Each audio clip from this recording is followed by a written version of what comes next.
Սիրելի հայրենակիցներ, այսօրվա քննարկումային մասին է, թե ինչպես օրվա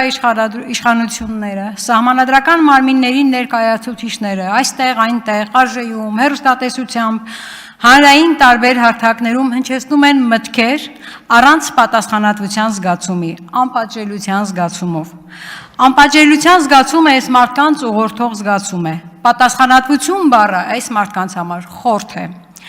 Պարոն Հակոբյանին ասում են, որ ինքը խախտել է քաղաքական զսպվածություն ցուցաբերելու սահմանադրական պահանջը, անմիջապես թաքնվում է մտավորականի թիկնոցի տակ։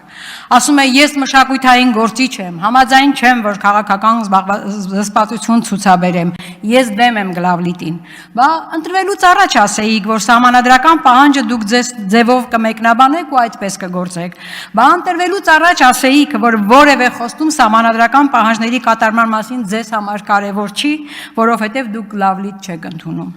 Ասում է, դաշնակցությունը պետք է ադապտացվի այսօրվա իրողություններին։ Էդ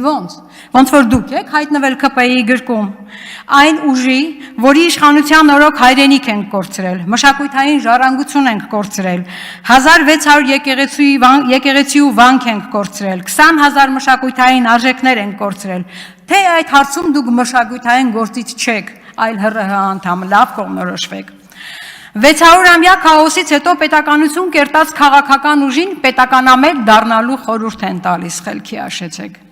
Պետականությունը մեր էությունն է ու գլավլիտի պայմաններում, երբ պարոն Հակոբյան դուք հավանաբար ադապտացվում էիք օրվա իշխանություններին, Դաշնակցությունը Սփյուռքում սերունդ էր կրթում, ունենալով ամեն բանից վեր հայրենիք ու պետություն կարգախոսը։ Այո, այս կարգախոսի համար մենք երդվել, երդվում ու երդվելու ենք, ինչքան էլ դա ձեզ տհաճ լինի։ Սիրելի հայրենակիցներ, ես այսուհետ էլ չեմ խոսելու այս ուժի ներկայացուցիչների տրված խոստումների, հնչեցրած մտքերի, դրանց չկատարման, դրանց համար պատասխանատու լինելու այս իշխանությունների անհանգստության բացակայության մասին։ Ես ուղղակի կներկայացնեմ փաստեր, իրենց հնչեցրած մտքերից, թվերից, որոնք իրականության հետ ընդհանրապես աղերս չունեն։ Փաստեր, որոնք հստակ ցույց են տալիս ԿՊ տեսակը, փաստեր, որոնք փորձում են, որի ամեն մի միտքը փուչիկ է, սուտ է ԿՊ տեսակի եւ հանրության աչքին թոս փչող։ Փաստ 001, 00 ոնց որ շատ եք սիրում, երևի ձեր էությունն է։ 2001-ին կառավարության հետ արժեհարց ու պատասխանի ժամանակ ի պատասխան այն հարցին, թե ինչով է հիմնավորված կառավարության աշխատակազմին պարգևատրվելու համար 3 միլիարդ դրամի տրամադրումը, երբ մեր թոշակառուների թոշակը մինչև նվազագույն սպառողական զամբյուղ բարձրացնելու մասին ձեր խոստումը չի կատարվել, օրվա իշխանության ղեկավարը պատասխանում է. ճիշտ ենք արել։ Թալանվածը հետ ենք բերել ու նրա 0.0001%-ը տվել ենք պարգևավճարի։ Թիվը հնչեցրեց գնաց, չի էլ մտածում, որ այդ թվի տակ իմաստ կա, արժեք կա, հարցեր կան, եթե ինքը չի հասկանում, իրեն թվում է, թե հանրությունն էլ չի հասկանում, թոշակառուներն էլ։ Լավ, ինքը չի հասկանում, բան նրա կողքը թվերից հասկացող մեկը չկար, որ հաշվեր, թե 3 միլիարդը այդ որ թվի 0.0001%-ն է։ Հաշվելու համար ասեմ, 3 միլիարդը բազմապատկեք 16 աստիճանով, այսինքն միլիարդի կողքը 6 հատ 0 դրեք ու բաժանեք 400-ի եւ կստանաք, թե հազարավոր տրիլիոններ։ Այսինքն դուք հայտարարում եք, որ թալանվածից հետ եք բերել հազարավոր տրիլիոններ դրամ, պատկերացնում եք, թե քանի միլիարդ դոլարից եք խոսում։ Բայց այդ դեպքում ինչու եք արտաքին պարտքը այդքան հետ բերածից պատիկներով ավելի մեծ չափով ավելացրել։ Բայց այդ բերածը բյուջեում ինչու չի երևում։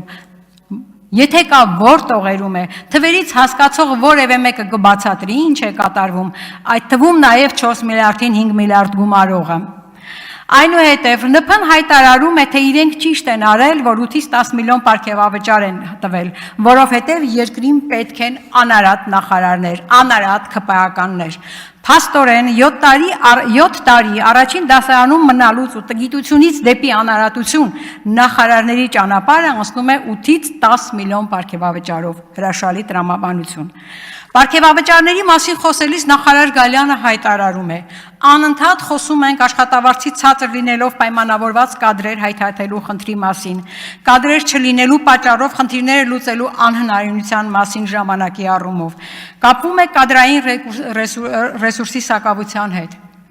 Պարգևավճարը մեծ մոտիվացիոն ազդակ է, որպեսզի ավելի մեծ ջանասիրությամբ աշխատենք։ Ընդ որում աշխատանքի արդյունքը ուղիղ համեմատական է ստացված պարգևավճարի չափին։ Հրաշալի միտք։ Այդ պարագայում ինչու նույն տրամաբանությամբ աշխատակազմի ներքևի օղակների համար այդ պարգևավճարները չեք բաժանում։ Ինչու նույն տրամաբանությամբ չեք մոտենում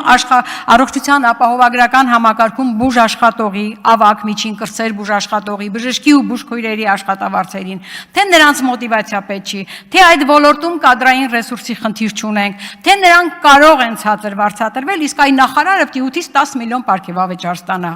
Փաստ 002, երբ հնչեցնում եք սխալ թվեր, առանց հնչեցրած մտքերի համար պատասխանատվության զգացումի։ Հունվարի 21-ին կառավարության հարց ու պատասխանի ժամանակ հարցս ուղղեցի առողջապահության նախարարին, ապահովագրության համակարգի շրջանակներում առաջին 15-օրյակում դիմելության հնչեցրած թվերի վերաբերյալ։ Նա ասել էր. ունեցել ենք 87,048 այց, 7,739 ամբուլատոր, 8,600 հիվանդանոցային։ Եվ ես երբ փորձեցի ճշտել մնացած 70,697 այցերի բնույթը, նախարարը պատասխանեց, որ դրանք կարող են լինել շտապ օգնության կանչեր, ցերեկային կանչեր, դեռ ավելին զարմացավ, որ ես ինքս չեմ ենթադրում դրա բնույթը։ Խոստացավ այդ բացվածքը ներկայացնել եւ ստացա հետեւյալ պատասխանը։ Հարգելի Տիկին Գյուրեղյան, տեղեկացնում ենք, որ կառավարության նիստում նախարարի կողմից այցելի տվյալների ներկայացման բանավոր խոսքում վրիպակ է եղել։ 77,397-ի փոխարեն հնչել է 7,739։ Փաստորեն Տիկին նախարարը նախ վրիպել է կառավարության նիստում, այդ պահին ոչ ինքը, ոչ էլ կառավարության մյուս անդամները չեն էլ հասկացել, որ սխալ թվեր են հնչում։ Այնուհետև Աժամբյոնից ուղղող հարցին պատասխանելիս նորից նույն նախարարը սխալ տեղեկատվություն է հնչեցնում, դեռ ավելին փորձում է այդ սխալ թվի բացվածք ներկայացնել իր պատկերացումներով։ Չի հասկանում, բայց պարգևավճար է ստանում։ Սա է ԿՊ տեսակը։ Այժմ հաջորդ գրավոր հարցման մասին։ Նամակով խնդրել եմ ինձ տրամադրել ապահովագրական փաթեթում ընդգրկված հատուցման ենթակա բժշկական օգնության սպասարկման յուրաքանչյուր ծառայությունների դիմաց ապահովագրական հատուցման չափերը։ Մինչև օրս 3 շաբաթ անցել է, պատասխան չկա։ Եվ միևնույն ժամանակ կառավարության կայքում շարժանառության մեջ է դրվել բժշկական օգնություն եւ սպասարկում իրականացնող կազմակերպություններում ըստ առանձին կատեգորիաների աշխատողների աշխատանքի վարձատրության նվազագույն չափականակները նախագիծը։ Այս նախագիծն է, որից ընդամենը մի քանի թիվ հնչեցնեմ ԿՊ տեսակը բացատրելու համար։ Ասենք վերակենդանացման ծառայություններ, մանկական, ծառայության արժեքից ձևավորվող աշխատավարձի ֆոնդը 40%, մանկաբարձական ծառայություններ, աշխատավարձի ֆոնդը ծառայության արժեքից 30%, որից 50%-ը ավագ բուժանձնակազմին, 50%-ը միջին եւ կրտսերին։ Հիմա հիշեցնեմ, որ նախարարը ինձ պատասխանելիս ես ձեր տեսակն եմ ցուցադրում։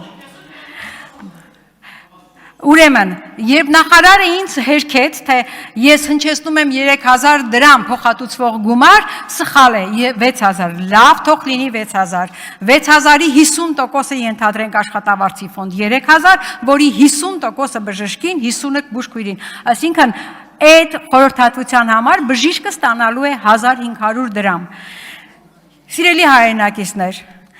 ապահովագրական համակարգում աշխատողից աշխատավարձ ապահովագրավճար հավաքելու գործընթացից բացի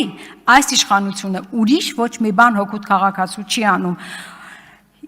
ինչպես օրինակ կրկնակի գանձումը եւ այլն։ Տեղեկատվական բազաներում բոլոր տվյալներն առկա են, ինչու՞ չեք առաջ ստուգում այդ բազաները, էլ կրկնակի հավաքագրում չանում, մի անգամից մեկ անգամ հավաքագրում, թե դա ձեր ձեռք չի տալիս։ Մինչև օրս հայտնի չեն ապահովագրության շրջանակներում փոխհատուցվող գումարի չափերը, մինչև օրս հաստատված չէ կարգ, որ կարգավորի, թե ինչպես պետք է բուժաշխատողը վճարվի։ Լավ, դուք երբևէ պետք է զգաք պատասխանատվություն ձեր ասած մտքի, ձեր ասած խոստման չկատարման վերաբերյալ։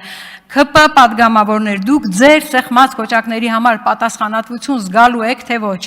Դուք ոչ միայն պատասխանատվությունից, այլև նաև հայրենիքից, հայրենասիրությունից, տնտեսությունից, կրթությունից, առողջապահությունից բան չեք հասկանում։ Դուք ժողովրդավարությունից, մարդու իրավունքների պաշտպանությունից բան չեք հասկանում։ Դուք միայն պատժից եք հասկանում։ Ամենալավը դուք գիտեք, թե ինչի դիմաց, ում, ինչ եք խոստացել եւ ինչ պատժի առաջ եք կանգնելու այդ խոստումները չկատարելու պարագայում։ Իմացեք, որ անհայրենիքները պատմության աղբանոց են նետվելու։ Անհայրենիքների գործն առաջ մղողները պատժվելու են։ Ամեն մեկը իր տեղում, իր ժամանակին, իր չափով պատասխան ստանալու է։ Համոզված եղեք։